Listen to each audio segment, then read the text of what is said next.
The timing of when you do testing for BRCA has become a very hot topic with the publication of SOLA-1, which was a big randomized study that really demonstrated unprecedented benefit to use of olaparib maintenance therapy following induction chemotherapy in frontline patients.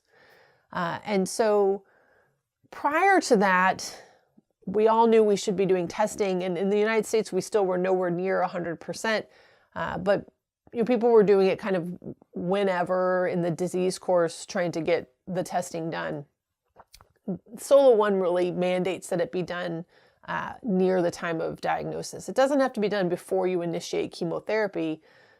You can get a woman diagnosed through surgery onto chemotherapy and sort of on the path so that she feels comfortable with her treatment plan and a little settled. It's a lot to throw at someone all at once, a new diagnosis, and oh, by the way, we have to do genetic testing.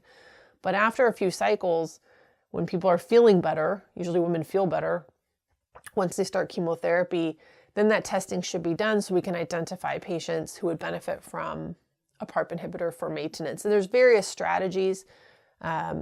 Some are looking at just testing the tumor, like right out of the operating room.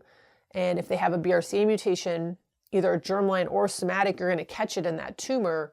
And then you can discuss genetic counseling again when someone's a little more ready to hear that conversation. Some people are going right to germline testing and trying to do it earlier. But it really needs to be done now in newly diagnosed patients, as close to diagnosis as is reasonably possible to make sure women feel they've been counseled about it. And then in everybody else, it just needs to be done as soon as you see the patient at the next visit. Like there's really just no excuse for not testing or offering testing to every patient with epithelial ovarian cancer so we can identify these women. But it needs to be done early now. And so if you have a germline mutation, it's going to be in your tumor. So you're going to find it there. A purely what we call somatic mutation or tumor mutation is nowhere else in the body. It's just developed with the cancer. So it didn't cause the cancer, but it developed just from the genomic instability that is a hallmark of cancers. You end up with a deleterious BRCA mutation. So it develops with the cancer. So you'll pick up both. If you just do a tumor test, you will pick up all your germline cases. You'll pick up almost all your germline cases, not all. But most of them, about 95%, and you'll pick up the somatic cases as well. And then you can reflex those that are positive to germline testing. The risk with doing that alone and not following up everybody with a germline test is that you'll miss about 5% of germline mutations by solely looking at the tumor. And that's mainly due to the fact that tumor tests don't pick up large rearrangements that are associated with germline BRCA mutations, so you'll miss those on a tumor test. And then the various tumor testing, there's a number of assays, and they're all different. So they have different ways of classifying variants, and they have different call coverage over kind of what genes they call as deleterious. So there's differences there that it's pretty consistent now, study to study, you miss about 5%. And so if you miss those germline patients, you of course miss the opportunity to do cascade testing and get them access to a PARP inhibitor.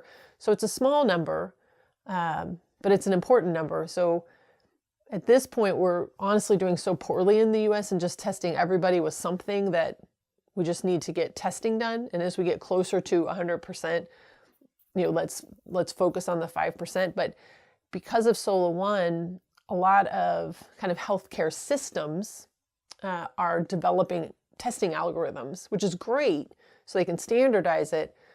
But in those sorts of settings where you're developing a testing algorithm that all of your physicians in a big network, say, are going to follow, they have to pay attention to that now and decide whether or not 5% is an okay percentage to not identify, or are they going to do dual testing and require that among all people, or all women. So I think it's great that we're having the conversation, because I think the word is getting out and there's a lot more pressure to test, and a lot less tolerance of not being tested. I think among patients as well. Patients are like, hey, I've never been tested, and they're coming in and asking, as they should be. So it's a good conversation that we're having, how we optimize testing. But it's going to be, I think, a work in progress